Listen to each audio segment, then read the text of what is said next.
Bonjour à tous et bienvenue dans une nouvelle vidéo de AP Bourse. Aujourd'hui, alors on va pas étudier les indicateurs, on va pas faire quelque chose en particulier, on va essayer d'analyser un titre de manière générale. Donc je vais vous montrer aujourd'hui comment on fait pour, voilà, pour faire toute l'analyse d'un titre. Lorsque vous aurez à faire ça, je vais vous montrer toutes les étapes, toutes les étapes à prendre pour faire une analyse un peu assez bien construite. Alors, la première chose déjà, c'est quand vous prenez un titre, là j'ai pris le CAC 40, quand vous prenez un titre, vous commencez toujours par l'analyser en mensuel, en hebdomadaire, en journalier, puis après vous mettez en 2 heures, en 4 heures, selon vos styles selon vos stratégies. De faire une analyse en fait sur plusieurs unités de temps, ça permet vraiment d'établir une tendance à long terme, moyen terme et court terme. Donc là, on commence par analyser donc, le CAC 40 en mensuel. Donc ce qu'on va faire, c'est que sans utiliser les bandes de Bollinger, les MACD et tout ça, on va juste faire des canaux haussiers et baissiers. On va faire également les supports, les résistances. Voilà, c'est un vrai travail qui est assez simple et c'est très important de commencer par là pour essayer vraiment de se donner des bons points d'entrée et pertinents. Alors en mensuel, ça va pas être compliqué. On va commencer par faire les supports, les résistances.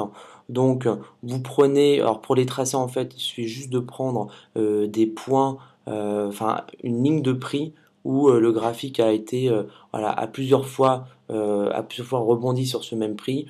Et lorsque de toute façon on est en mensuel, il suffit d'une fois pour que l'analyse et que ce prix-là soit pertinent. Donc je prends par exemple ce prix-là qui a été à l'issue d'une grande tendance haussière depuis 2003, donc bien sûr jusqu'à la crise en 2007. Donc on va prendre ce support-là qui est environ dans les 6100. On va faire ça donc sur plusieurs supports. Donc on va faire ça, vous allez voir, c'est pas compliqué. Donc surtout ceux qui sont très hauts, on va pas s'en servir parce que bon bah ça va être dans très peu de temps, enfin, on a très peu de chances de les atteindre dans les quelques mois à venir. Donc ici, on repère qu'il y a une fois, deux fois, allez, trois fois, que c'est touché trois fois, voire quatre fois avec cette ligne-là. Donc on va pouvoir, ça, on peut dire que c'est un vrai support qui est environ à 2900. Donc c'est assez intéressant de tracer toutes ces lignes. On peut également tracer une autre ligne pour ce qui est un peu plus précis, donc à ce niveau-là, hein, 3590, 3600 aux alentours. Hein. De toute façon, quand vous tracez un support, une résistance, c'est pas un prix exact, c'est toujours faut toujours prendre une marge. Donc ici, on le prend, on voit qu'il est à 3590, vous voyez, c'est entre 3590 et 3610 par exemple. Ensuite, on va tracer des canaux. Donc, la même chose en fait, on va faire une sorte de résistance, mais pour une tendance. Donc, c'est tout ça. Vous prenez, vous voyez que là, il y a à très long terme, il y a une tendance qui est baissière. On va prendre le plus haut et on va tracer cette tendance ici. Voilà. Donc, on va la configurer pour qu'elle soit plus grosse étant donné qu'on est en mensuel et on va l'étendre. Voilà. Et ensuite, bon, pour ici, c'est pareil. On peut dire qu'il y a un support à cet endroit-là, touché deux fois. Donc, on le met à peu près ici. Voilà. On peut dire qu'on a on a déjà bien fait notre analyse d'un point de vue mensuel. On peut également essayer de le faire ici. Ça peut être intéressant de le faire à cet endroit-là. Donc, pour des choses qui sont un peu plus court-termistes. Vous voyez, on essaie de toucher le maximum de points. C'est ça le travail. Bon, je vais essayer un petit peu de l'améliorer. Donc soit on le met de cette manière-là, donc vous voyez que ça casse plutôt certains endroits. On peut le mettre ici, moi je préfère quand ça touche plusieurs points. Mais bon, on va le laisser comme ça il n'y a pas il y a pas de problème. Donc on peut dire déjà qu'on a commencé, on a déjà fait l'analyse mensuelle, et puis on va passer tout simplement à l'hebdomadaire. Donc l'hebdomadaire, vous voyez qu'on retrouve nos supports, nos résistances, qui sont assez, comment dire, pertinents à ce point de vue-là. Donc, il y a des petites choses à ajouter, mais vous voyez que toute cette zone-là, autour de 4000, voilà, elle est très difficile. Elle a été touchée plusieurs fois ces derniers mois. Donc, ça va être vraiment, on peut dire que ça va être compliqué de retrouver des points un peu plus hauts. Donc je vais continuer de tracer donc celle que je voulais auparavant. Donc qui est ceci. Donc on va la changer. On va la mettre en bleu. Et on va la mettre comme ceci. Voilà.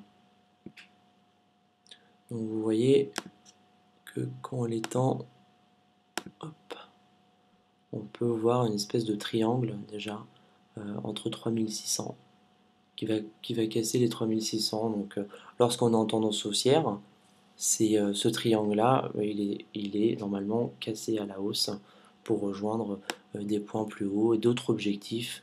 Et premier objectif qui est à 4000, voilà, dans cette zone-là, entre 4000 et 4100. Ensuite, on va pouvoir continuer donc à essayer de tracer à ce point ici un autre canal. Donc cette fois-ci, c'est un canal baissier. Donc, vous voyez qu'on voit encore plus le triangle. On va le changer aussi.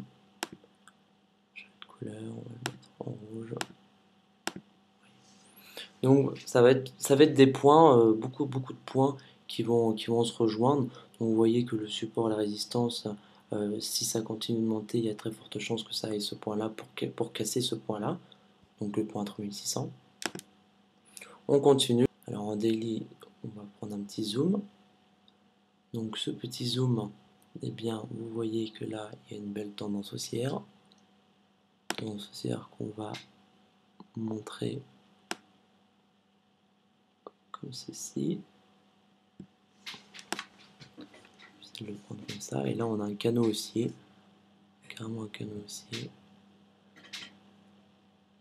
Donc on va mieux le faire.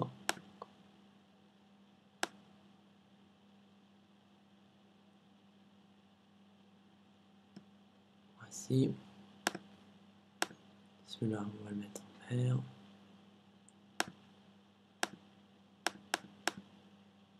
Hop. Et on va le copier pour dessiner le canal haussier que voici. Donc ce canal haussier, vous voyez, toucher une fois, toucher deux fois. Donc on peut suivre aisément ce canal haussier qui est touché à la baisse une fois ici, quasiment une deuxième fois là, une troisième fois là. Donc c'est plutôt pertinent lorsque vous allez vouloir prendre vos positions. Vous voyez, il n'y a aucun intérêt de prendre des positions selon en fait vos stratégies, mais si vous voulez faire du très long terme, enfin du assez long terme, il n'y a aucun intérêt d'investir maintenant. Parce que là, si on regarde aujourd'hui, il y a deux scénarios. Le premier scénario, c'est que ça retombe ici. Donc il serait plus intéressant d'attendre que le point arrive à environ donc 3300 ou alors reprendre un point plus haut. De toute façon, après c'est selon vos stratégies, mais je vous conseille quelque chose qui est très important, c'est toujours essayer de trader les tendances. C'est une stratégie qui marche très bien et qui est vraiment recommandée pour tous les débutants, même les personnes qui ont un niveau avancé. Trader contre la tendance, c'est toujours un très grand risque euh, pour plusieurs raisons. Donc je vais vous conseiller vivement lorsque vous déterminez une tendance, qu'elle soit haussière ou baissière, donc ici elle est haussière, donc la première chose à vous mettre dans la tête, c'est qu'il faut toujours prendre des positions à l'achat et jamais à la vente. Donc attendez un petit peu que le marché recule et atteigne cet ensemble de prix, et là vous commencez à entrer sur le marché, à la hausse bien sûr. Vous pouvez également passer des ordres conditionnels. Au lieu d'attendre que le prix redescende, vous prenez des ordres conditionnels. Donc c'est-à-dire que vous décidez à quel moment vous rentrez sur le marché, vous décidez du prix auquel vous attendez que quand le marché, imaginons que le marché baisse, voilà, au lieu d'attendre et de regarder, vous prenez une position par exemple à 3300. Et lorsqu'il touchera le 3300, votre position sera sur le marché. Voilà, donc je ne vais pas pouvoir aller plus loin au niveau des unités de temps. Et vous voyez, c'est assez simple. On voit bien les supports et les résistances. On peut continuer d'en mettre, même si on est en daily, ça reste tout de même assez pertinent. Si vous travaillez sur du 2 heures, du 1 heure, on va pouvoir en mettre un par exemple ici. Hein, c'est assez pertinent, ça touche une fois là, deux fois là. C'est pas loin de toucher ici, puis ça le touche ici. Donc, aucun souci à en mettre un à cet endroit-là.